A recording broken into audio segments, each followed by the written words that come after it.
দেখুন, কেঁচো খুঁড়তে গিয়ে কেউটে বেরিয়েছে বললেও কম বলা হয়। তদন্ত হচ্ছিল শিক্ষক নিয়োগ দুর্নীতি। তদন্ত একটু এগোতেই দেখা গেল রন্ধে রন্ধে আরও গভীর পুর নিয়োগ দুর্নীতি। তারপর অয়নশীলের ওই অফিস থেকে 17টা পুরসভার নিয়োগের নথি আর অসংখ্য চাকরি প্রার্থীদের নামের তালিকা উদ্ধার হলো। প্রথমে সিবিআই, তারপরে ঢুকলো ইডি। আর আজ সুজিত বসুর গ্রেফতারের পর ইডি আদালতে দাঁড়িয়ে যা বলল তা রীতিমতো চমকে দেওয়ার মতো। এক, কোভিডের সময় তৃণমূল পরিচালিত দক্ষিণ দমদম পুরসভায় একই সঙ্গে চাকরি হয় 29 জনের। ইডি বলছে সুজিত বসুর সুপারিশে পুরসভায় অন্তত 150 জনের চাকরি হয়েছিল। 2, কারু কাছ থেকে টাকা নেওয়া হয়, এমনকি জমির বিনিময়ে চাকরি দেওয়া হয় কাউকে কাউকে। 3, ভাবুন, করোনাকালে লকডাউনের সময় যখন কেউ বাড়ি থেকেই বেরোচ্ছেন না, দোকান বাজার রেস্তোরাঁ সমস্ত কিছু বন্ধ, তখন সুজিত বসু আর তার পরিবারের রেস্তোরাঁর অ্যাকাউন্টে জমা পড়েছে কোটি কোটি টাকা। দেখুন, ইডি আজ আদালতে একটা চাঞ্চল্যকর ব্রেকআপও দিয়েছে। যখন ধাবা রেস্তোরাঁ বন্ধ ছিল বলে সেখানকার কর্মীরাই জানাচ্ছেন, তখন সেখানে জমা পড়েছে কখনো 3 কোটি, কখনো প্রায় 2 কোটি, কখনো প্রায় 1 কোটি টাকা। আজ আমার প্রথম বক্তা সিবিআইয়ের প্রাক্তন যুগ্ম অধিকর্তা ডক্টর উপেন বিশ্বাস। দেখুন, ইডি বলছে যে চাকরি বিক্রি করে টাকা আসছে, আর সেই টাকা ঢুকছে যখন সুইগি জোম্যাটোর ডেলিভারিও বন্ধ, সেই সময় মানে কোভিডকালে রেস্তোরাঁর অ্যাকাউন্টে। এটা ধরে কিভাবে ইডি এগোচ্ছে উপেনদা? এটা কি হিমশৈলের চূড়া বলবেন? না, আমি বলবো কি যে আমরা অনেক সময় ইডি সিবিআই নয় একদম, কিন্তু ব্যাপারটা সিবিআই থেকেই হয়েছে। একদম সিবিআই তখন তো আমি নিজেই ছিলাম। হ্যাঁ, তো তখন ওইটা করতে গিয়ে এইবার অন্যদিকে রাস্তা নিল। দেখা গেল যে এইটাই শুধু এই দুর্নীতি শুধু খালি কলমের দুর্নীতি নয়, এই দুর্নীতি এখন ঢুকলো অন্য জায়গায়, এবং তার মানে পরিধি বাড়লো। তো সেই পরিধি এমন বাড়লো যে সুজিত যা করেছে তাতে আমি বলতে পারি কি যে মনুকে হার মানিয়ে দিয়েছে, মনুকে হার মানিয়ে দিয়েছে।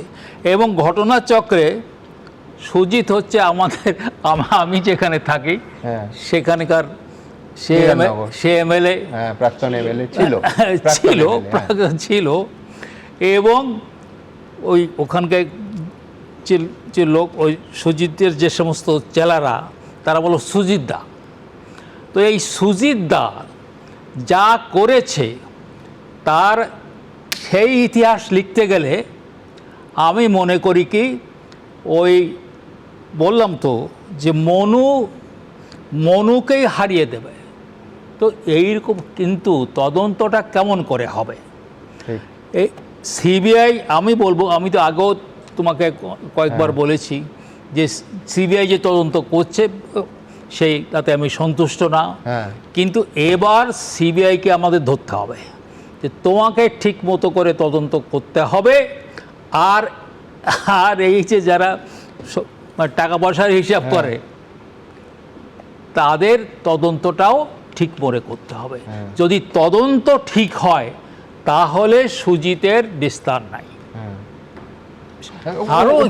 একটা কথা বলুন, শিক্ষা নিয়োগ দুর্নীতিতে আপনি সেই বিখ্যাত ডায়াগ্রামটা বারবার আমাদের দেখিয়েছেন, স্টুডিওতে দেখেছেন মাকড়সার মতো।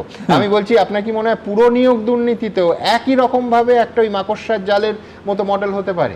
হ্যাঁ, ওইরকমই মাকড়সার মতো জালেই হবে। কিন্তু এত বড় হয়েছে না, এরা আস্তে আস্তে আস্তে আস্তে আস্তে এত বড় হয়েছে।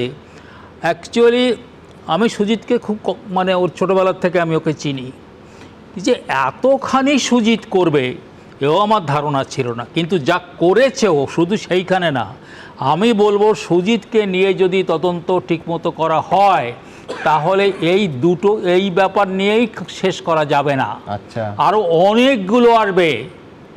এবং আজকেই আমি আমাকে একটা জায়গায় যেতে হয়েছিল, মানে তোমার বৌদি গিয়েছিল,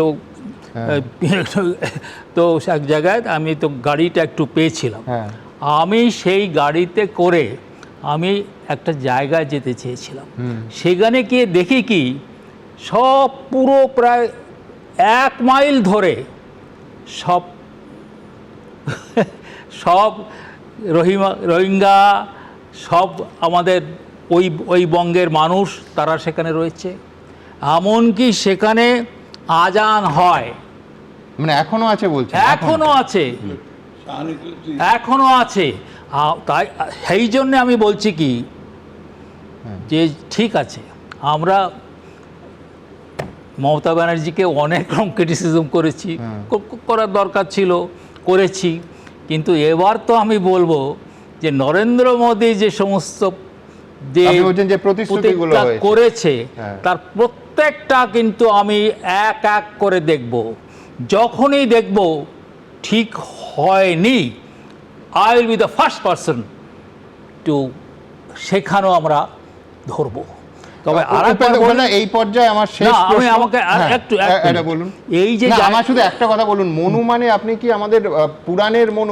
আমি মনু সংগীতার কথা বলছি, মনু সংগীতা, তাই বলছি, মনু সংগীতার কথা বলছি, যে মনু সংগীতাকে ফেল করে দিয়েছে, ফেল করে দিয়েছে। এবং আজকে যে আমি দেখে আসলাম, আমি ছবি তুলে নিয়ে এসেছি, আজকে যা আমি দেখে আসলাম, অন্য কিছুর দরকার নাই, এইটুকুন করলেই হবে।